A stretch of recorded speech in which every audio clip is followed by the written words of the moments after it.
السلام علیکم ورحمۃ اللہ وبرکاتہ۔ بسم اللہ الرحمن الرحیم۔ الحمد للہ وکفى وسلام علی عباده الذین اصطفى، اما بعد۔ الحمد للہ رب العالمین والصلاة علی رسولہ محمد وعلی آلہ واصحابہ اجمعین۔ رب اشرح لی صدری ویسر لی امری واحلل عقدۃ من لسانی یفقهوا قولی۔ رب یسر ولا تعسر وتمم بالخیر۔ رب زدنی علما رب زدنی علما رب زدنی علما۔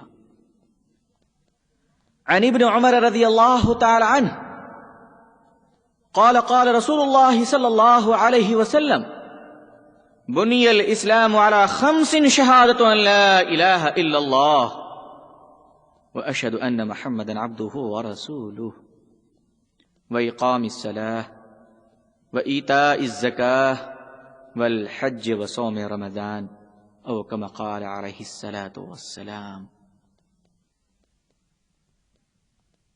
حضرات علماء اکرام، بزرگان احترام، نوجوانان اسلام، عزیزان گرامی، عمائدین شہر، سامعین عزام، پردنشین عفت خواتین و اسلام،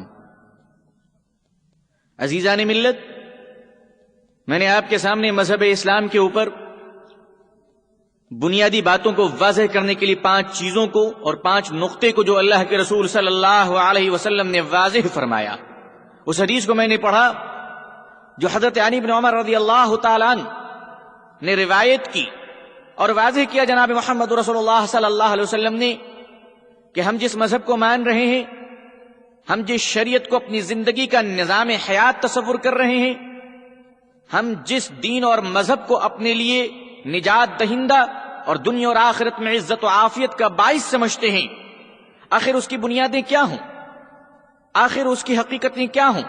اسلام جو ایک عظیم الشان عمارت ہے، جو عالمی مذہب ہے، جو پوری دنیا کو مسخر کر دینے والا دین ہے، اور خدا کی قسم پوری دنیا اور پوری کائنات میں سچا دین صرف مذہب اسلام ہے۔ آخر اتنے سچے مذہب کا، اتنے سچے دین کا، اتنا پاکیزہ شریعت کا، اتنا عمدہ اور سچا قرآن کا آخر بنیادیں کیا ہیں؟ کس بنیاد پر اس مذہب کو رکھا جائے؟ کس بنیاد پر اس مذہب کی عمارت کو کھڑی کیا جائے؟ کس بنیاد پر اس مذہب کو عالمی سطح پر اس کی اشاعت و تبلیغ کیا جائے؟ کبھی سوچا مسلمانوں نے؟ اسے مسلمانوں کو سوچنے کی ضرورت نہیں ہے، اسے سوچا، فکر کیا اور اسے واضح طور پہ فرما دیا۔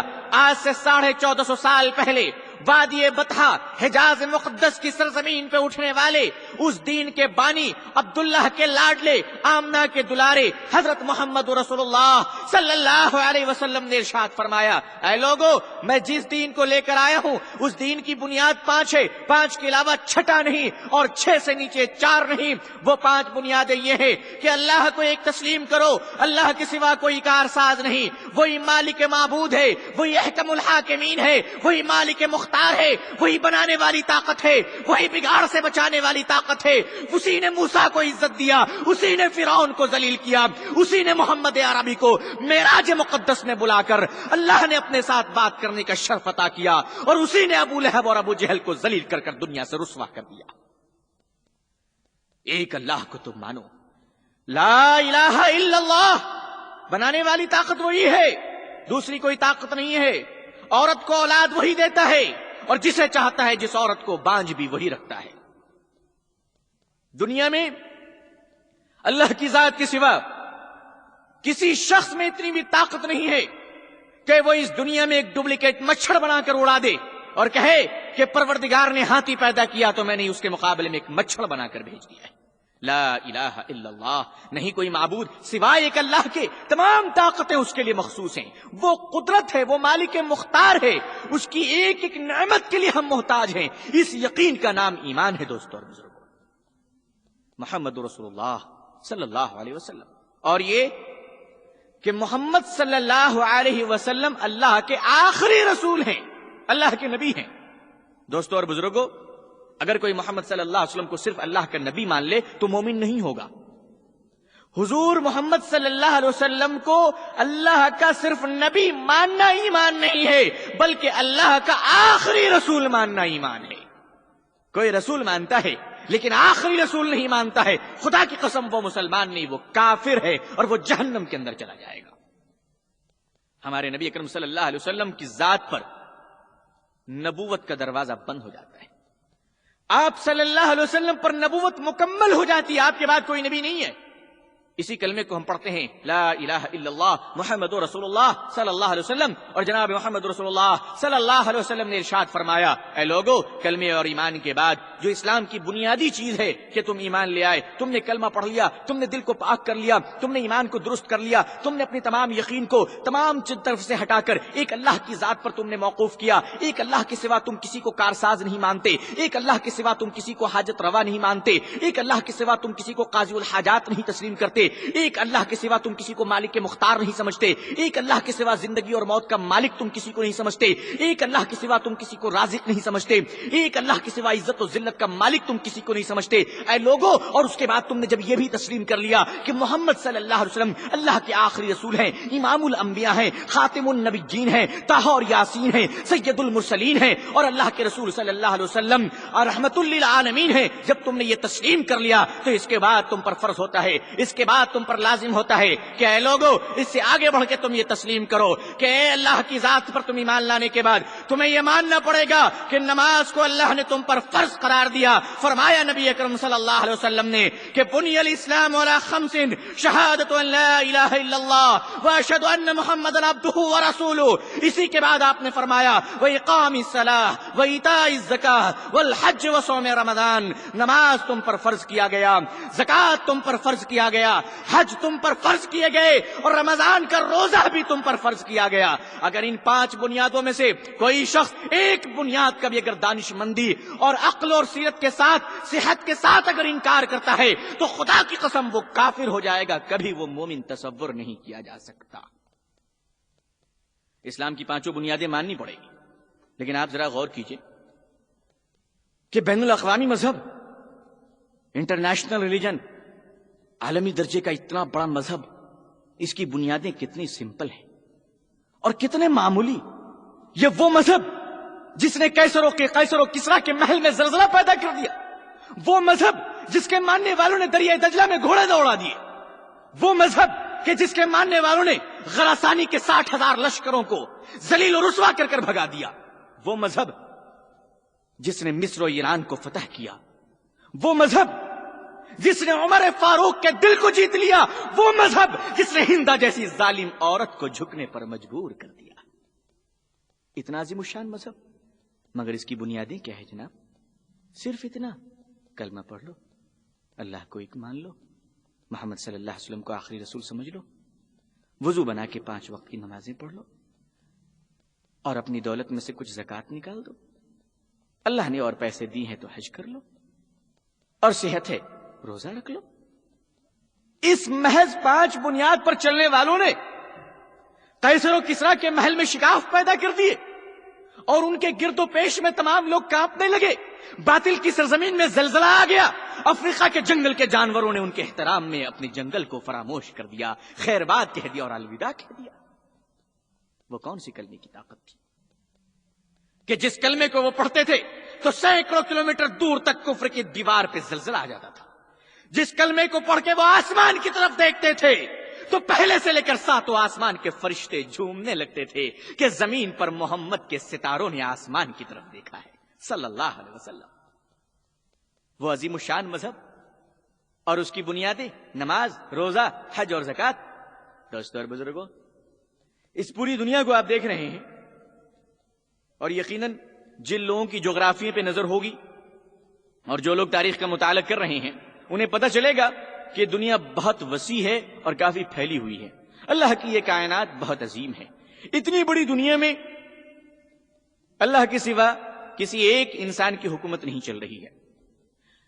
دنیا پھیلی ہوئی ہے، ملک بٹے ہوئے ہیں، سلطنتیں تقسیم کی ہوئی ہیں، کہیں کمیونسٹ کی حکومت ہے تو کہیں جمہوریت کی حکومت ہے، کہیں ڈکٹیٹرشپ کی حکومت ہے تو کہیں بادشاہت ہے، اور کہیں کچھ بھی نہیں ہے۔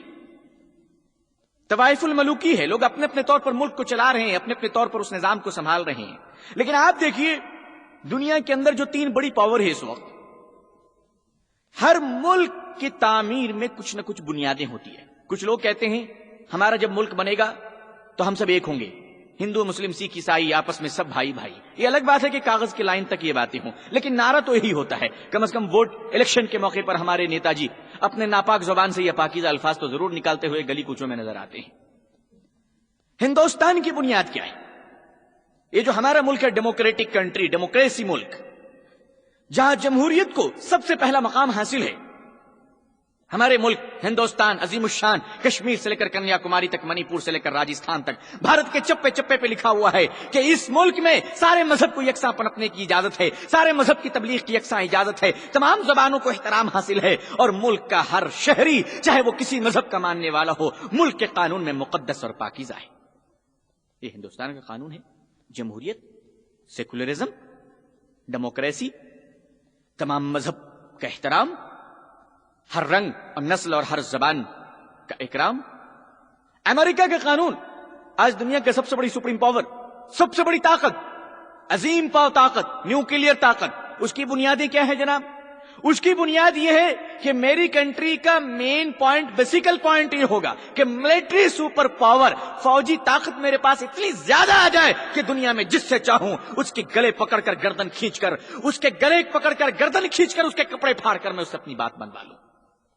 جس عورت کی چاہوں اس کے سر سے دوپٹے اتار دوں، جس ملک میں چاہوں خون خرابے کے بازار کو گرم کر دوں، جہاں چاہوں تشدد بھڑکا دوں، جسے چاہوں دہشت گرد بنا دوں، جسے چاہوں امن و امان اور پیس کا سرٹیفکیٹ دے کر اسے اس مقام عظمت پر پہنچا دوں. ہندوستان کی بنیاد democracy, U S A United state of America کی بنیاد ملٹری سپریم پاور، جاپان کی طاقت. جاپان کی بنیاد کیا ہے؟ اکنامیکل سپر پاور، معاشی طاقت. جاپان کی بنیاد کیا ہے؟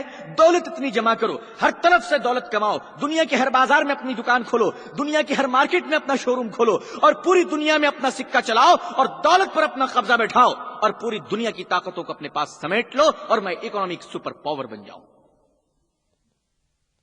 چائنا کی بنیادی کیا ہے؟ چائنا کی بنیاد یہ ہے، رشیا کی بنیاد یہ ہے communism. God is labour, labour is God. مزدور ہی خدا ہے اور خدا ہی مزدور ہے. اس دنیا میں خدا نام کی کوئی چیز نہیں ہے. ذرا لینن، مارکس، کارل، اسٹالن، جوہنس کی پلدٹا کوبرائے کی قبر پر جا کر پوچھو کہ تو جو مر گیا ہے یہ بتا کہ آیا تھا ماں کے پیٹ سے، گیا تو کون سے پیٹ سے؟ تجھے موت دینے والی وہ کون سی طاقت تھی؟ میں سمجھتا ہوں کہ قبر کی بوسیدہ ہڈیاں اور سڑے ہوئے گوشت سے آواز ضرور نکلے گی کہ دنیا میں جو تم نے الہاد پرستی اور کمیونزم کی تبلیغ کیا تھا، قبر کے اندھیرے میں تمہیں یقین ہو گیا ہوگا ایک ذات ہے جس کا نام ہے اللہ. ہر ملک نے اپنی بنیاد مال و دولت، کمیونزم، اتحاد و اخوت اور فوجی طاقتوں کے اوپر رکھا. لیکن اسلام وہ واحد عظیم الشان مذہب ہے جس نے اپنی بنیاد ان تمام چیزوں سے ہٹ کر انتہائی بہت سمپل آئٹمز، بڑی معمولی چیزوں کے اوپر رکھا. لیکن آپ یقین مانیے جو چیزیں بظاہر معمولی اور سادہ معلوم ہوتی ہیں اپنے اندر بے پناہ تفسیر رکھتی ہے. اسلام کی ایک ایک بنیاد کے پیچھے ایک سمندر مخفی ہے دوستو اور بزرگوں. اگر کوئی نظر ایسی ہو تو کھول کر دیکھ لو. خدا کی قسم قیامت کی اگلی صبح تک اگر انسان کو زندگی مل جائے تو خدا کی قسم اس دن اس کی زندگی ختم ہو جائے گی، مگر اسلام کی ایک بنیاد کی اسپرٹ اور حلاوت کو مکمل کرنے کی جرت نہیں ہے انسان کے اندر. انسان مکمل نہیں کر سکتا اس کی حقیقت کو کہ اللہ کے رسول صلی اللہ علیہ وسلم نے کتنی عظیم الشان بات فرما دی دنیا کے اندر. اس عظیم مذہب آج بھی خدا کی قسم 1450 سال گزر گئے ہیں. 1450 سال گزرنے کے بعد انسان پرانا ہو گیا، زمانے بدل گئے، حالات میں تغیر آ گئے، بسیں بدل دی گئیں، کار بدل دیے گئے، ملک کے قانون بدلتے چلے گئے. ہر ملک نے اپنے قانون پر نظر ثانی کی، کسی نے اپنے دفعات بدل دیے، لوگوں نے اپنے ملک کے لیڈروں کو تبدیل کر دیا. بعض ملکوں کے لوگوں نے بادشاہوں کو مار کے گرا دیا، نہ جانے کیسی کیسی طاقتوں کے قتل کر دیے گئے، نہ جانے کیسی کیسی حسینائیں دنیا سے رخصت ہو کر قبر کی مٹی میں مل گئی، نہ جانے کیسے کیسے پہلوانوں کو قبر کی مٹی اور کیڑوں نے کھا کر نیست و نابود کر دیا۔ زمانے میں اتنے تغیر آیا، لیکن دوستو اور بزرگوں 1450 سال گزرنے کے بعد بھی اگر ایک زیر و زبر اگر تقسیم ہونے سے محفوظ رہا ہے، اگر ایک پیش محفوظ رہا ہے، اگر کسی مذہب کا قانون محفوظ ہے، اگر کسی کے مذہب کے قانون، اگر کسی مذہب کے قانون پہ کوئی پرانا پن نہیں آیا ہے، اگر کسی کے الفاظ پہ دھول نہیں جمع ہے، تو خدا کی قسم، اللہ کے عزت و آبرو کی قسم، نبی اکرم صلی اللہ علیہ وسلم کی ذات کی قسم کھا کر ہم کہہ سکتے ہیں کہ وہ مذہب صرف اسلام ہے کہ 1450 سال گزرنے کے باوجود اس کی کتاب کے کسی صفحے پر، کسی ورق کے کسی حرف پر زمانے کی گردش نے ایک لمحے کے لیے بھی دھول ڈالنے کی تصور تک نہ کر سکی۔ وہ کتاب جب کھولو گے تمہیں نہیں معلوم ہوگی۔ دوستو اور بزرگوں، اسلام کی کتاب جب بھی کھولو گے تمہیں نہیں معلوم ہوگی، ٹھیک اس طرح کہ اگر تمہاری عمر 80 سال بھی ہو جائے اور تم اپنے ماں کے قدموں پہ اگر جاؤ گے تو جب بھی ماں سے ملو گے تمہیں اپنا بچپن ہی نظر آئے گا۔ بیٹا 80 سال کا بوڑھا ہو جائے لیکن وہ ماں کی نظر میں بچہ ہوتا ہے، اور ماں اسے 80 سال کی عمر والے کی نظر سے نہیں دیکھتی ہے بلکہ اپنے معصوم بیٹے کی نظر سے دیکھتی ہے۔ دوستو اور بزرگوں، 80 سال کا بڈھا تمہیں جو لگتا ہے اس کی ماں کی نظر سے پوچھو تو وہ بتاتی ہے کہ یہ تو معصوم بچہ ہے، ابھی ابھی اس نے دودھ چھوڑا ہے، ابھی ابھی چلنا سیکھا ہے، ابھی ابھی سنبھلنا سیکھا ہے، اسے کچھ نہیں آتا، بڑا سادہ ہے، بڑا دیوانہ ہے۔ وہ شخص جو دادا بن گیا ہے ماں کی نظر میں معصوم ہے۔ کسی مومن کی نظر سے پوچھو کہ محمد عربی کا مقام کیا ہے صلی اللہ علیہ وسلم، کسی ایمان والے کی نظر سے پوچھو کہ اسلام کا عظیم الشان مقام کیا ہے، کسی صحیح نظر والے سے پوچھو کہ دین کا مقام کیا ہے، محمد عربی کی عزت اور عافیت کیا ہے، اور ان کی آبرو کتنی بڑی چیز ہے۔ دوستو اور بزرگوں، ایمان والے ہی جانتے ہیں کہ ایمان کا مقام کیا ہے۔ جن کو اللہ تعالیٰ نے نظریں دی ہیں وہی جانتے ہیں کہ سورج کی روشنی میں سوئی کے سوراخ کس طرح نظر آتے ہیں۔ اندھے سے پوچھو تو رات اور دن دونوں برابر ہیں۔ آنکھ والے ہی بتائیں گے کہ سوئی کے سوراخ میں اور ہاتھی کی جسامت میں کتنا بڑا فرق ہوتا ہے۔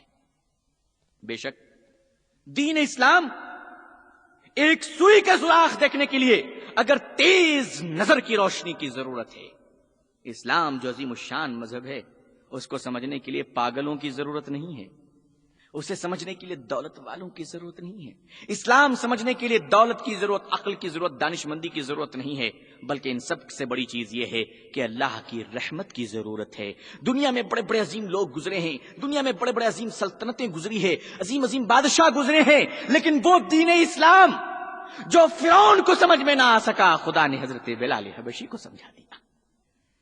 وہ مذہب اسلام جو اپنے وقت کے بڑے بادشاہ غراسانی کو سمجھ میں نہ آ سکا، خدا نے حبشہ کے ایک معمولی درجے کے غلام کو سمجھا دیا۔ دوستو اور بزرگوں، اسلام کو سمجھنے کے لیے دل کی ضرورت ہے۔ جس سینے میں سمجھدار دل نہیں ہے اس زندگی میں اسلام کی روشنی بھی نہیں رہ سکتی۔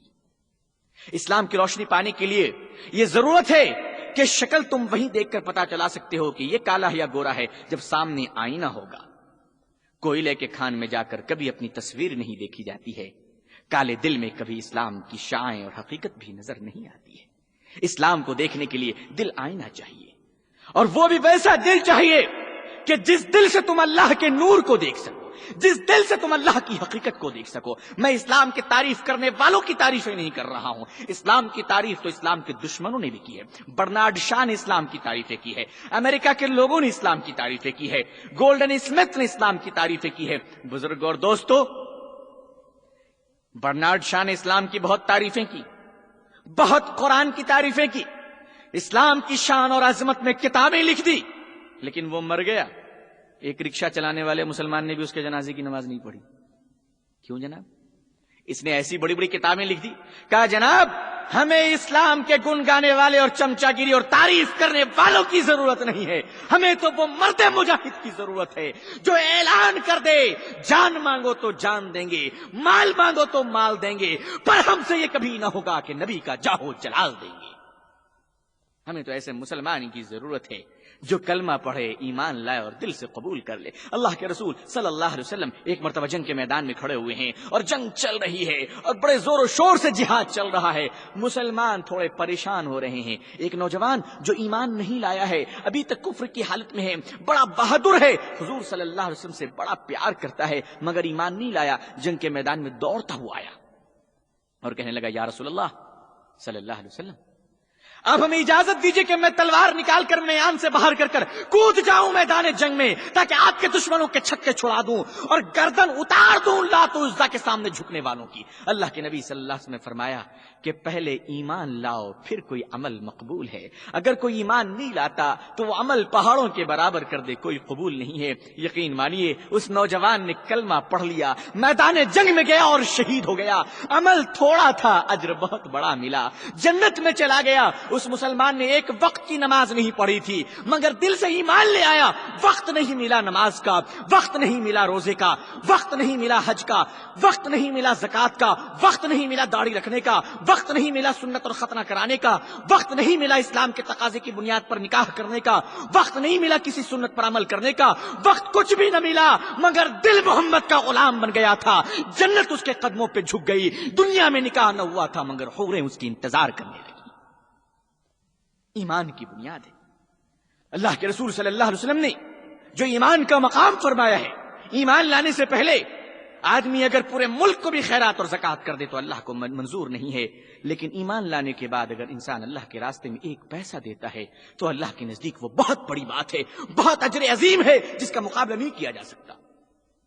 تو پہلی بات بنیادی سطح پہ یہ سمجھنا ہے آپ کو کہ ایمان کیا چیز ہے، ایمان کی حقیقت کیا ہے، ایمان کا مقام کیا ہے، ایمان کا رفعت کیا ہے۔ اس کے بعد پھر یہ سمجھنے کی کوشش کیجئے کہ اللہ کے نبی صلی اللہ علیہ وسلم نے اتنے معمولی اور سہل بنیادوں پر اسلام کی عظیم عمارت کو کیوں کھڑی کیا۔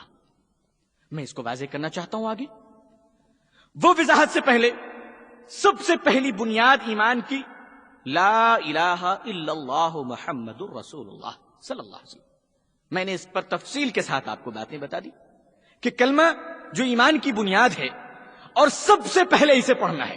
لیکن آپ دیکھیے کلمہ پڑھنے میں کوئی عمل نہیں ہے، کلمہ پڑھنے میں کوئی اٹھنے اور جھکنے کا مسئلہ نہیں ہے، کلمہ پڑھنے میں سر کٹانے کا، دولت خرچ کرنے کا کوئی مسئلہ نہیں ہے۔ محض یہ ایک زبان کی بول ہے، زبان سے ادا کرنا ہے جس کا رشتہ دل سے ملحق ہو اور زبان کے راستے سے وہ دل کی گہرائیوں میں اتر جائے، جس طرح سے انجیکشن دوائیں سوئی کی راستوں سے خون میں شامل ہو کر انسان کی صحت اور عافیت کا باعث بنا کرتا ہے، اسی طرح کلمہ زبان کے راستوں سے داخل ہو کر دل کے اندر داخل ہو جائے تاکہ دل میں کفر کا بیڑا غرق ہو جائے، سارے سیاہ پن ختم ہو جائیں، تمام سیاہی مٹ جائے، روشنی اور پاکیزگی پیدا ہو جائے، دل تمہارا نرم ہو جائے، دل تمہارا صاف ہو جائے۔ اس دل میں جہاں دنیا کی محبت بیٹھی ہوئی تھی، اس دل میں جہاں عورتوں کا پیار بیٹھا ہوا تھا، اس دل میں کہ جہاں دنیا کے لوازمات اور ہر چیز بیٹھی ہوئی تھی، پہلے اسے پاک کرو، پہلے اسے صاف کرو، آگے ایمان کی بنیاد رکھو۔ عزیزان ملت، آپ نے غور کیا کہ کلمہ توحید، کلمہ رسالت صلی اللہ علیہ وسلم، یہ جو پڑھنا ہے اور جسے ایمان کی پہلی بنیاد قرار دیا گیا، آپ ذرا تصور کریں تو آپ پر یہ بات بالکل عیاں ہو جائے گی روز روشن کی طرح کہ ایمان کی بنیاد کلمہ پڑھا جاتا ہے زبان سے ضرور، لیکن میں ایک بات علی الاعلان کہہ دوں آپ سے کہ کلمے کا تعلق نہ نظر سے ہے، ایمان کا تعلق نہ نظر سے ہے، نہ کان سے ہے، نہ عقل و بصیرت، نہ دانش مندی سے ہے، بلکہ خالصتاً اس کا تعلق انسان کے دل سے ہے۔ انسان کے دل میں جب تک یہ ایمان کی حلاوت نہیں اترتی، اس کے نظر کا ایک ایک رش اور اس کے ذہن کا ایک ایک نس بھی اگر ایمان کی حقیقت پر جلدوں میں کتابیں لکھ دیں اور تاریخ پر تاریخ لکھ کر چلا جائے، لیکن دل کے اندر اگر اس کی صداقت نہ اترے، اگر اس کی سچائی کا ایک حرف بھی نہ اترے، تو آپ یقین مانیے اس کی تمام دانش مندی، اس کی تمام علم، اس کی تمام فلسفی دنیا میں بالکل رائیگاں چلے جائیں گے۔ میں نے ایک عجیب سا جملہ کہا کہ ایمان کا تعلق نظر، کان، دماغ اور زبان سے بالکل نہیں ہے، صرف دل سے ہے۔ میں اس بات کو پیش کروں آپ کے سامنے، دنیا میں بڑے بڑے عقل و دانشمند اور فلاسفر گزرے ہیں، بہت عظیم الشان سائنٹسٹ گزرے ہیں، گزر رہے ہیں اور گزرتے رہیں گے، موجود ہیں اور موجود تھے۔ ان سب کو اگر جمع کر لیا جائے، آپ دیکھیے کہ بڑے بڑے لوگ، عظیم الشان لوگوں نے عظیم عظیم کتابیں لکھ دی، وہ لوگ جو جوتے پہن کر چاند پر پہنچ گئے، وہ لوگ جو سورج کی اشعاعوں کو قبضے میں کرنے کی کوشش کر رہے ہیں، وہ لوگ جو ہزاروں سال پہلے انسانوں کی آواز کو کنٹرول کرنے کی کوشش کر رہے ہیں، ان کو کلمہ سمجھ میں نہ آ سکا، ان کے دماغ میں بات نہ اتر سکی۔ اگر ایمان یہ عقل سے سمجھنے کا نام ہوتا، اگر ایمان دماغ سے قبول کرنے کا نام ہوتا، تو آپ یقین مانیے سارے سائنٹسٹ مسلمان ہو جاتے، برنارڈ شاہ مسلمان ہوتا، لینن، کارل مارکس، اسٹالن مسلمان ہوتا، جو دنیا کے عظیم ترین دانشور لوگ تھے۔ دوستو، کانوں سے سن لینے کا نام اگر ایمان ہوتا، ہزاروں لوگوں نے اپنے کانوں سے سنا، حضور صلی اللہ علیہ وسلم کے فرمان کو سنا، ڈائریکٹ سنا، انڈائریکٹ سنا، کیسٹوں میں سنا، ریڈیو میں سنا، ہم انہیں مسلمان نہیں کہتے، ہم انہیں مومن نہیں کہتے، ہم ان کی موت پر جنازے کی نماز کو واجب قرار نہیں دیتے۔ اسی طرح آپ آئیے، اگر نظروں سے دیکھ لینا ایمان ہوتا، اگر نظروں سے دیکھ لینا ایمان ہوتا، تو خدا کی قسم دنیا کا سب سے بڑا مسلمان ابو جہل ہوتا، ابو لہب ہوتا۔ اس نے اپنی نظروں سے محمد رسول اللہ صلی اللہ علیہ وسلم کو دیکھا تھا، ہم لوگوں نے تو نہیں دیکھا، ہماری نظروں نے محمد صلی اللہ علیہ وسلم کو بھی نہیں دیکھا، محمد صلی اللہ علیہ وسلم کے صحابہ کرام کو بھی نہیں دیکھا، صحابہ کرام کی آل و اولاد کو نہیں دیکھا۔ بلکہ بدقسمتی تو یہ ہے کہ ہمارے زمانے میں ہمیں تو ایک اچھا ولی بھی نظر نہیں آتا۔ دوستو اور بزرگوں، جو بھی نظر آتا وہ بھی بلیک میل نظر آتا ہے، کمرشیل نظر آتا ہے، کھانے کمانے والا نظر آتا ہے، پیٹ بھرو جیب بھرو نظر آتا ہے۔ جو آتا ہے ولایت کا کپڑا پہن کر، وہ ہماری دولت پر ڈاکہ ڈالنے کے لیے آتا ہے۔ ہم تو اس زمانے میں قدم دوڑا رہے ہیں، اس زمانے میں زندگی کے سفر کو طے کر رہے ہیں، اس زمانے میں مقام و منزل طے کر رہے ہیں کہ جس زمانے میں ہمیں اچھا نیچرل اصلی پیر بھی نہیں ملتا، پورے ڈھکوسلے کمپنی مل رہے ہیں، پورے ڈپلیکیٹ یونین ملتی چلی جا رہی ہے۔ اللہ کے رسول صلی اللہ علیہ وسلم نے ایک مرتبہ ارشاد فرمایا کہ لوگوں، جس نے مجھے دیکھ لیا اس پہ جہنم کی آگ حرام ہے، جس نے مجھے دیکھ لیا اس پہ جہنم کی آگ حرام ہے۔ صحابہ کرام پریشان ہو گئے کہ یا رسول اللہ صلی اللہ علیہ وسلم، دیکھا تو آپ کو ابو بکر نے بھی ہے، دیکھا تو آپ کو ابو جہل نے بھی ہے، دیکھا تو آپ کو حضرت عمر فاروق نے بھی ہے، دیکھا تو آپ کو ابو لہب نے بھی ہے، دیکھا تو آپ کو مومن نے بھی ہے، دیکھا تو آپ کو مشرکین نے بھی ہے، دیکھا تو آپ کو مسلمین نے بھی ہے، اور دیکھا تو آپ کو منافقین نے بھی ہے۔ اے اللہ کے رسول صلی اللہ علیہ وسلم، کیا انصاف ہی ہے، کیا عدل ہی ہے کہ جو آپ پر مر مٹتے ہیں اس پر بھی جہنم کی آگ حرام ہے، اور جو آپ کو پتھر لے کر مار رہے ہیں اس پر بھی جہنم کی آگ حرام ہے؟ اے آقا دو جہاں صلی اللہ علیہ وسلم، کیا انصاف ہی ہے کہ جو آپ کا کلمہ پڑھ رہے ہیں اس پر بھی جہنم کا آگ حرام ہے، اور جو آپ کے کلمہ پڑھنے والوں کے معصوم معصوم بچوں کے بھیجا کو پھوڑ کے دیواروں سے چپکا رہے ہیں، ان دشمنوں پر بھی جہنم کی آگ حرام ہے؟ اللہ کے نبی صلی اللہ علیہ وسلم سے صحابہ کرام نے فرمایا، آپ نے کہا ہے کہ جس نے مجھے دیکھا اس پہ جہنم کی آگ حرام ہے، ذرا یہ تو بتا دیجئے کہ دیکھا تو غیروں نے بھی ہے، دیکھا تو اپنوں نے بھی ہے، کس پہ جہنم کی آگ حرام ہے، کس پہ حلال ہے؟ آقا دو جہاں صلی اللہ علیہ وسلم نے فرمایا، ہاں ہاں میرے صحابہ، یہ سچ ہے کہ جس نے مجھے دیکھا اس پہ جہنم کی آگ حرام ہے، لیکن سنو تو ذرا، دیکھا ابو بکر نے بھی ہے، دیکھا ابو جہل نے بھی ہے۔ دیکھنے میں فرق یہ ہے، ابو جہل نے دیکھا ہے محمد بن عبداللہ کو، ابو بکر نے دیکھا ہے محمد الرسول اللہ کو۔ یہ دیکھنے کا فرق ہے۔ جس نے عبداللہ کے بیٹے محمد کو دیکھا اس پہ جہنم کی آگ حرام نہیں ہے، جس نے محمد الرسول اللہ کو دیکھا ہے اس پہ جہنم حرام ہے، اس کے لیے جنت کے دروازے کھلے ہوئے ہیں، اور جنت میں اللہ کی نعمتیں اس کا استقبال کرنے کے لیے منتظر ہیں۔ کلمہ یہ صرف ایمان کی بنیاد ہے۔ آپ پر باتیں واضح ہوگی جب انسان دل سے کلمہ پڑھتا ہے، بلال کی طرح، ابو بکر کی طرح، عمر کی طرح، ابو ذر غفاری کی طرح، بلال حبشی کی طرح، انس بن مالک کی طرح، تو وہ کلمہ دل میں جب اترتا ہے تو وہ ایمان کی پہلی بنیاد ہے۔ حضرت عمر نے کہا، تعلمنا الایمان ثم تعلمنا القرآن، پہلے ہم نے ایمان سیکھا پھر ہم نے قرآن سیکھا۔ اس کے بعد اللہ کے نبی صلی اللہ علیہ وسلم نے ارشاد فرمایا کہ نماز قائم کرو۔ اب کلمہ ہو گیا، ایمان لے آئے، تو اب نماز قائم کرو۔ اب آپ اندازہ کیجئے کہ نماز سے اسلام کی بنیاد کا کیا تعلق ہے۔ دوستو اور بزرگوں، اللہ تعالیٰ نے انسان کو 4 چیزوں سے پیدا کیا۔ یہ جو انسان آپ کے سامنے نظر آتا ہے 5 فٹ کا، 8 فٹ کا، جو حج بھی کرتا ہوا نظر آتا ہے، بس میں پاکٹ بھی کرتا ہوا نظر آتا ہے، جو آپ کو رمضان کے روزے بھی رکھتا ہوا نظر آتا ہے، کبھی کبھی کسی کے گھر میں ڈاکہ ڈالتا بھی نظر آتا ہے، کبھی کبھی نکاح کی محفلوں میں دلہا بن کر نظر آتا ہے، سڑک میں آوارے کتے کی طرح، جانوروں کی طرح پھرتا ہوا بھی نظر آتا ہے۔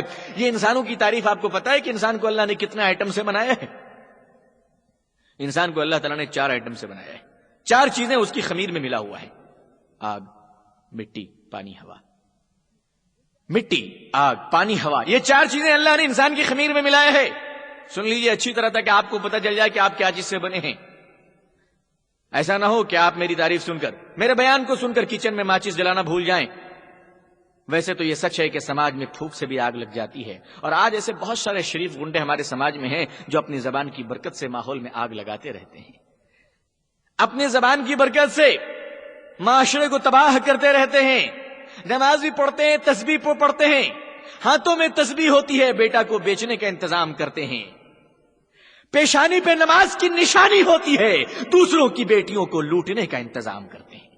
ایسے شریف گنڈوں کی کمی نہیں ہے ہمارے معاشرے میں. یہ الگ بات ہے کہ ہمارے شہر میں نہ ہو، کیونکہ یہاں تو کافی شریف لوگ رہتے ہیں. وہ دوسرے علاقوں میں رہتے ہوں گے، شاید سمندر پار رہتے ہوں گے. فرمایا نماز پڑھو، نماز تم پر فرض قرار دیا گیا. اے اللہ، اس نماز سے کیا تعلق ہے اسلام کی بنیاد کا؟ اللہ نے انسان کو آگ سے بنایا ہے، اور آگ کی تعریف یہ ہے کہ وہ بھڑکتا ہے، وہ شعلہ بن کر اٹھتا ہے. آگ میں غرور ہے، تکبر ہے، جلن ہے، چبھن ہے. آپ آگ کو دیکھیے، ماچس جلائیے بھڑک جاتا ہے، پیٹرول دکھائیے تو ہمالیہ کے اوپر پہنچ جاتا ہے. تو آگ میں تکبر ہے، آگ کے اندر اکڑ ہے، اور یہی آگ اللہ نے انسان کی خمیر میں ملا دیا ہے. تو انسان بھی کیا کرتا ہے؟ لبرٹی کا شوز پہن کر زمین پر پاؤں پٹک پٹک کر مارتا ہے. اگر کوئی آدمی اکڑ کر چل رہا ہے تو غلطی اس بیچارے کی نہیں ہے. اللہ نے جو اس کے خمیر میں آگ ملا دیا ہے وہ اپنا رنگ لا رہا ہے جناب، وہ اپنا کام کر رہا ہے. اب اگر کوئی انسان تکبر کر رہا ہے، کوئی انسان گھمنڈ کر رہا ہے، تو وہ آگ کا کمال ہے جس آگ سے اللہ نے اس کو پیدا کیا ہے. آگ انسان کے اندر تکبر پیدا کرتا ہے، آگ انسان کے اندر غرور پیدا کرتا ہے، آگ انسان کو بھڑکاتا ہے، آگ انسان کو شعلے کی طرح للکارتا ہے. فرمایا کہ جس آگ نے تمہارے اندر تکبر کیا پیدا کیا ہے، اللہ نے مسلمانوں کے لیے نماز کو فرض قرار دیا. آؤ اور نماز پڑھو مسجد میں. اس آگ نے تمہارے اندر تکبر پیدا کیا ہے، یہ نماز تمہارے اندر سادگی پیدا کرتا ہے. یہ نماز تمہیں انسان بناتا ہے، یہ نماز تمہیں جانور سے شریف انسان بناتا ہے. اور فرمایا کہ آگ کے جلن میں تکبر پیدا کرنے والے انسانوں، آؤ وضو بناؤ. انسان وضو بناتا ہے، مسجد میں آتا ہے، پاکیزہ بن کر آتا ہے، اور جماعت میں کھڑا ہو کر کہتا ہے اللہ اکبر، اے اللہ سب سے بڑا تو ہے. جو انسان ابھی دکان پر کہہ رہا تھا میں یجمان ہوں، میں مالک ہوں، میں صدر صاحب ہوں، میں متولی صاحب ہوں، میں کونسلر صاحب ہوں، میں منسٹر صاحب ہوں، میں ایم پی صاحب ہوں، نہ جانے میں کیا کیا صاحب ہوں، وہی انسان جب نماز کے اندر کھڑا ہوتا ہے کہتا ہے اللہ اکبر، میں کچھ بھی نہیں ہوں، سب سے بڑی ذات اللہ کی ہے. آگ تمہارے اندر تکبر پیدا کر رہا ہے، نماز تمہارے دل کے اندر انکساری پیدا کر رہا ہے. نماز میں کھڑے ہو کہ تم اللہ کے سامنے جھکتے ہو، اللہ کی تعریفیں کرتے ہو، اور جھکتے جھکتے رکوع میں چلے جاتے ہو، سجدے میں جا کر اپنے ناک کو رگڑتے ہو. پروردگار میں ذلیل ہوں، پروردگار میری حیثیت کچھ نہیں ہے، میری اوقات کچھ نہیں ہے، سب سے بڑی طاقت تو ہے. جس آگ نے تمہارے اندر تکبر پیدا کیا، نماز کے ذریعے سے اس آگ کی جلن کو ختم کر دیا گیا. جس آگ نے تمہیں جانور بنا دیا تھا، اس نماز نے تمہیں انسان بنا دیا ہے.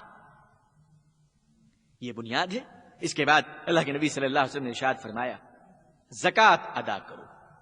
اللہ کے نبی صلی اللہ علیہ وسلم نے ارشاد فرمایا تمہارے پاس مال ہے تو زکوٰۃ ادا کرو. زکوٰۃ سے کیا تعلق ہے جناب انسان کا؟ اللہ تعالیٰ نے انسان کی خمیر میں جہاں آگ ملایا ہے وہی مٹی بھی ملا دی ہے. اور مٹی کی صفت کیا ہے؟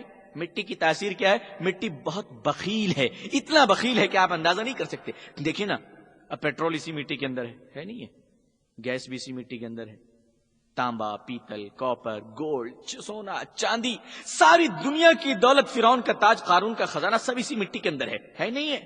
امریکہ کی پوری طاقت اسی مٹی کے اندر ہے.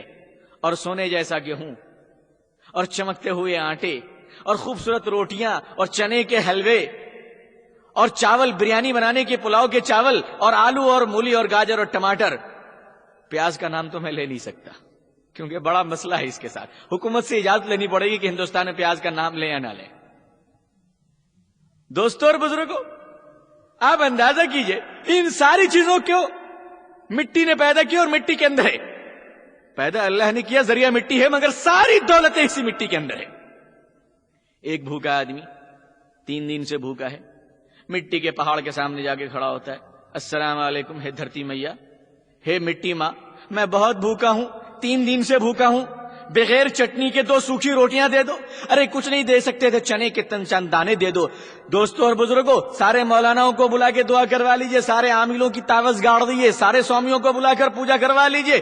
یقین مانیے بھوک سے بلکتے رہیے گا, لیکن مٹی آپ کو ½ کلو بھی گیہوں آپ کو دینے کے لیے تیار نہیں. اتنی بخیل ہے کہ مٹی سے مانگو تو نہیں ملے گا, وہی ایک کدال پھوڑا لے کر جاؤ, مٹی کے سینے کو چیر دو, کھودو, تراشو, مارو چورو, مٹی کو زخمی کرو, زبردستی چھین لو تو چھین کر مانگو. مانگنے سے یہ مٹی کبھی نہیں دیتی ہے. جب ہتھیار مارو گے, مٹی کا سینہ چیرو گے, گیہوں بھی ملے گا, ٹماٹر بھی ملے گا, چنا بھی ملے گا, چاول بھی ملے گا, گیہوں, سب ساری دولتیں آپ کو مل جائیں گی. کھانے پینے کا بھی آئٹم ملے گا, سونے اور چاندی بھی ملیں گے, پانی بھی اسی مٹی سے ملے گا, تمہیں پیٹرول بھی اسی مٹی سے ملے گا. اللہ نے اسی مٹی سے انسان کو پیدا کیا ہے.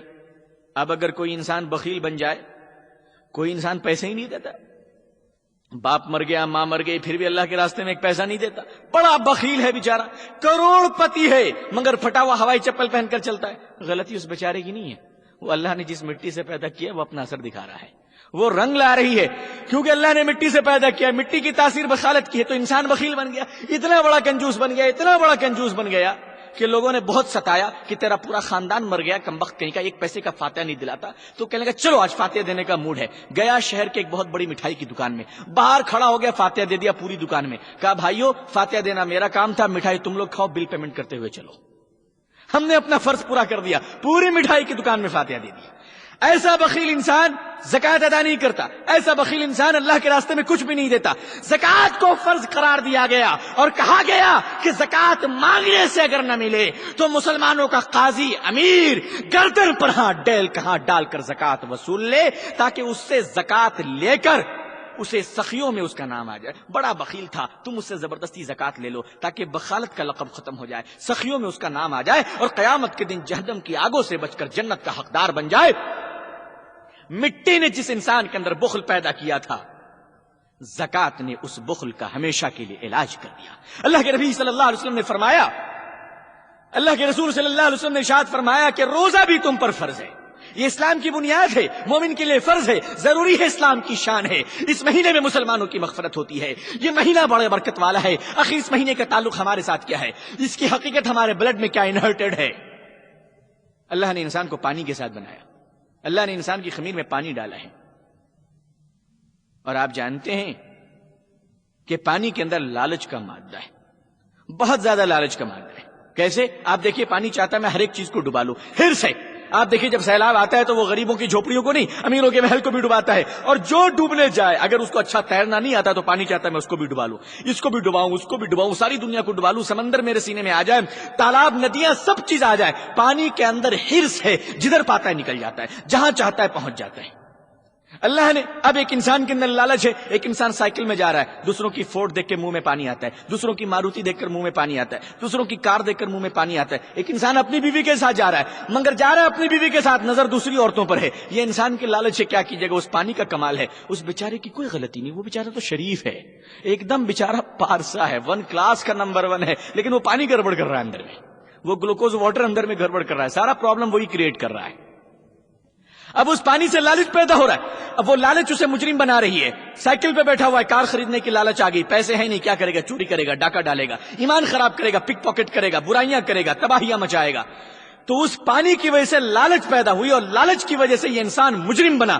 اس جرم کا اللہ نے علاج کیسے کروایا؟ فرمایا روزہ تم پر فرض ہے. اب آپ دیکھیے روزے نے کتنے خوبصورت طریقے سے انسان کی لالچ کا عظیم الشان علاج کیا ہے. خدا کی قسم اگر انسان سمجھ لے تو کانپ اٹھے گا. رمضان میں مسلمان روزہ رکھتا ہے, میں تو کہوں لوگ کہتے ہیں پوری دنیا میں انگریز ٹائم کا پابند ہے. میں نے کہا اگر انگریز لوگ بے وقوف مسلمانوں کو دیکھ لیتے رمضان کے مہینے میں تو بھول جاتے, سب سے وقت کا پابند تو مسلمان ہوتا ہے رمضان کے مہینے میں. یہ الگ بات ہے کہ غیر رمضان میں بول دے کہ میں 3 دن کے بعد آ رہا ہوں, اس کے بعد 30 سال کے بعد نظر آتے ہیں.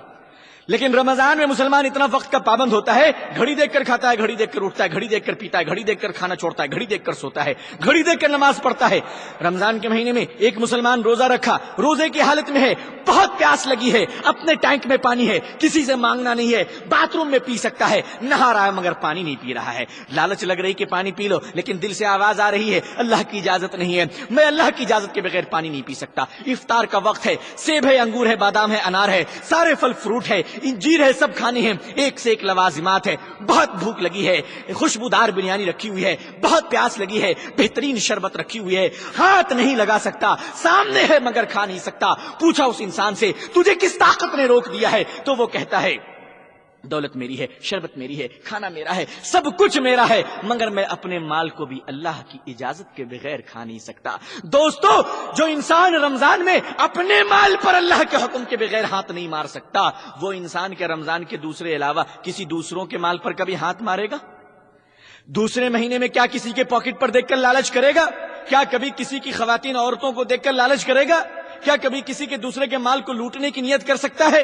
جو انسان رمضان میں لالچ سے بچنے کی پریکٹس کرتا ہے، رمضان کے روزے نے پانی کے لالچ کا خاتمہ کر دیا۔ اللہ کے رسول صلی اللہ علیہ وسلم نے فرمایا اب تم حج کر لو۔ حج اس لیے فرض قرار دیا گیا، اللہ تعالیٰ نے کیا انسان کی خمیر میں ہوا بھی پیدا کی، ہوا بھی ملایا ہے، جس طرح آگ، مٹی، پانی اور اس کے بعد ہوا بھی ملایا ہے۔ ہوا کی صفت یہ ہے، ہوا کی شان یہ ہے، ہوا کا کام یہ ہے کہ ہوا میں بہت دکھاوا ہے۔ دیکھیے نا، جہاں تک کوئی نہیں پہنچ پاتا بیلون کے اندر ہوا گھس جاتی ہے، جہاں دیکھیں وہاں ہوا پہنچ جاتی ہے۔ ہر جگہ ہوا بیٹھی ہوئی ہے، جہاں ہوا نہیں ہے وہاں زندگی نہیں ہے، جہاں ہوا ہے وہاں زندگی موجود ہے۔ ہوا کے اندر دکھاوا ہے، شان ہے، شو بازی ہے۔ اگر کوئی انسان اچھا جوتا پہن کے چمکتا ہوا سڑک پہ چل رہا ہے، اپنے بالوں کو خوبصورت بنا کر چل رہا ہے، کوئی انسان اپنی آواز کی نمائش کر رہا ہے، کوئی انسان اپنے حسن کی نمائش کر رہا ہے، کوئی اپنے جسم کی نمائش کر رہا ہے، کوئی اپنے کپڑوں کی نمائش کر رہا ہے، تو یہ خطا اس کی نہیں ہے۔ اللہ نے جس ہوا سے بنایا ہے اس ہوا کا کمال ہے کہ انسان شوبازی کر رہا ہے۔ اللہ نے اس شوبازی کا علاج حج کے ذریعے سے کرایا کہ اس دنیا میں امیر لوگ اپنی دولت کا مظاہرہ کرتے ہیں، غریب اپنی غریبی پر سی سکتا ہے، کھانے والے کھانے کو بیکار کرتے ہیں، بھوکا انسان سوکھی روٹی کے لیے ترستا ہے۔ اللہ نے علاج حج کے ذریعے سے کرایا، فرمایا آؤ میرے گھر کی طرف، دوڑو اس گھر کی طرف لبیک کہتے ہوئے حج کرنے آؤ۔ لیکن سن لو، حج کرنے جا رہے ہو، بادشاہوں تم اپنے سلطانی لباس کو اتار دو، علماء تم اپنی شیروانی کو اتار دو، امیروں تم اپنے کرتا پاجامہ کو اتار دو، سیاستدان لیڈروں تم اپنے کھادی کے کپڑوں کو اتار دو اور پہن لو، امیر غریب بادشاہ فقیر اور عالم اور جاہل تمام لوگ احرام کی شکل میں کفن کے ٹکڑے کو اور پہن کر آ جاؤ میرے گھر میں۔ سب لوگ ایک ہی لباس پہنے ہوئے، افریقہ کے کالے، امریکہ کے گورے، ہندوستانی، بنگالی، بہاری، سب لوگ ایک ہی ٹکڑا پہنے ہوئے، کفن کا ٹکڑا، کچھ پتا نہیں چلتا اس میں بادشاہ کون ہے، گدا کون ہے، امام کون ہے، مقتدی کون ہے، عالم کون ہے، جاہل کون ہے، بڑا کون ہے، چھوٹا کون ہے، فقیر کون ہے، غیر فقیر کون ہے، کچھ پتا نہیں چلتا۔ پہنچ جاؤ کفن کا ٹکڑا پہن کر، اور سنو کوئی بنگالی نہیں بولے گا، کوئی اردو نہیں بولے گا، کوئی کچھ نہیں بولے گا، سب کی زبان ایک ہوگی، لبیک اللہم لبیک لا شریک لک لبیک۔ چاہے زبان کچھ بھی ہو، رنگ و نسل کچھ بھی ہو، لیکن حج کے زمانے میں ایک ہی آواز ہو، ایک ہی آواز ہو، ایک ہی کلمہ ہو، ایک ہی پکار ہو۔ اور سنو، اپنے خوبصورت بالوں کو بھی کٹوا دو، سر بھی مڑا لو، کنگھی نہیں کر سکتے، خوشبو نہیں لگا سکتے، سب دیوانے کی طرح آؤ۔ اے اللہ تیری محبت اور پیار میں ہم اس قدر دیوانے ہو گئے ہیں کہ ہمیں اپنے حسن کو سنوارنے کا وقت کہاں ہے، ہمیں خوشبو لگانے کا وقت کہاں ہے، ہمیں سنبھلنے کا وقت کہاں ہے، ہمیں آگے بڑھنے کا وقت کہاں ہے۔ اے اللہ ہم تو تیری محبت میں دوڑ رہے ہیں۔ آج سے 3000 سال 4500 سال پہلے اسی صفا اور مروہ پر تیری بندی حضرت ہاجرہ اپنے بیٹے کے پانی کے لیے دوڑی تھی 7 بار۔ اے پروردگار وہ ادائیں تجھے اتنی پسند آئی، آج ہم بھی دیوانے کی طرح دوڑ رہے ہیں۔ وہ صفا مروہ پہ اسماعیل کے پیاس کو بجھانے کے لیے دوڑی تھی، پروردگار آج ہم صفا مروہ پہ اس لیے دوڑ رہے ہیں کہ قیامت کے دن تو ہمارے پیاس کو بجھا دے، تو آب کوثر کا پانی نصیب فرما، نبی اکرم صلی اللہ علیہ وسلم کے ہاتھ سے جام کوثر نصیب فرما۔ تو حج کے زمانے میں انسان ایک لباس میں آتا ہے، ایک آواز میں آتا ہے، ایک حالت میں آتا ہے، ایک طریقے میں آتا ہے، ایک سچویشن میں آتا ہے، ایک جغرافیہ میں آتا ہے، اور اپنی تمام امتیازات کو مٹا دیتا ہے، اپنی تمام خوبیوں کو نست و نابود کر دیتا ہے، اپنی تمام حیثیت و اوقات کو فراموش کر دیتا ہے، اور بس حاضر ہو جاتا ہے کہ اگر ہوا نے مجھ میں شان پیدا کی ہے تو حج نے مجھ میں یکسانیت پیدا کی ہے، اگر ہوا نے مجھ کے اندر میرے اندر شو بازیاں پیدا کی ہے تو حج کے لباس نے، حج کی آواز نے، حج کی دوڑ نے، حج کے انداز نے، حج کے ارکان نے ہم سب کو بھائی بھائی بنا دیا ہے، کلمے کی بنیاد پر ہمیں انسان بنایا ہے، کلمے کی بنیاد پر ہمیں مومن بنا دیا ہے۔ دوستو اور بزرگوں، یہ ہیں وہ عظیم الشان بنیاد اسلام کے کہ جس بنیاد پر اسلام کی اتنی عظیم عمارت کھڑی کی گئی آپ نے اندازہ کیا. علی بن عمر رضی اللہ تعالی عنہ قال قال رسول اللہ صلی اللہ علیہ وسلم بنی الاسلام على 5 شہادت ان لا الہ الا اللہ واشہد ان محمدا عبدہ ورسولہ وإقام الصلاۃ وإیتاء الزکاۃ والحج وصوم رمضان او کما قال علیہ الصلوۃ والسلام. اللہ سے دعا ہے، بارگاہ خداوندی میں ہم دعا کرتے ہیں کہ اے اللہ ہم سب کو اسلام کے عظیم بنیادوں پر عمل کرنے کی صحیح توفیق عطا فرما، ایمان پر زندگی، کلمہ توحید پر خاتمہ نصیب فرما. اے اللہ ہمیں، ہمارے ماں باپ کو، پوری امت اسلامیہ کو، پوری امت اسلامیہ کی آل و اولاد کو دنیا اور آخرت میں عزت و عافیت نصیب فرما. دوستو اور بزرگوں، آپ بھی آئیے ہم آپ کے لیے دعا کریں، آپ ہمارے لیے دعا کیجیے. اپنی دعاؤں میں ہمیں یاد رکھیے کہ اے اللہ ہمارے گناہوں کی وجہ سے ہمیں دین کے کاموں سے محروم نہ فرما، تکبر اور گھمنڈ سے ہماری حفاظت فرما اور ہمیں دین کی خدمت نصیب فرما، تبلیغ نصیب فرما. اے اللہ جب موت آ جائے تو کلمہ توحید پر خاتمہ نصیب فرما، نبی اکرم صلی اللہ علیہ وسلم کی شفاعت نصیب فرما، حوض کوثر کا پانی نصیب فرما، جنت الفردوس سے مقام عطا فرما. اور یہ بھی دعا کیجیے کہ اے اللہ پوری دنیا میں مسلمانوں کو اور مسلمانوں کی آل و اولاد کو نماز قائم کرنے کی توفیق عطا فرما. پوری دنیا میں اللہ امن و سکون عطا فرما اور اللہ تعالی دین پر چلنے کے لیے ہم سب کو قبول فرما لیں اور اللہ تعالی ہم سب کو خیر و بھلائی عطا فرمائے. آئیے اللہ تعالیٰ سے انہی چند دعاؤں کے ساتھ اور انہی کلمات کے ساتھ رخصت ہوتے ہیں. اللہ ہماری غلطیوں کو معاف فرمائے. اللہ تعالیٰ ہم سب کو اور آپ سب کو کہنے سننے زیادہ عمل صالح کی توفیق نصیب فرمائے. آخر دعوانا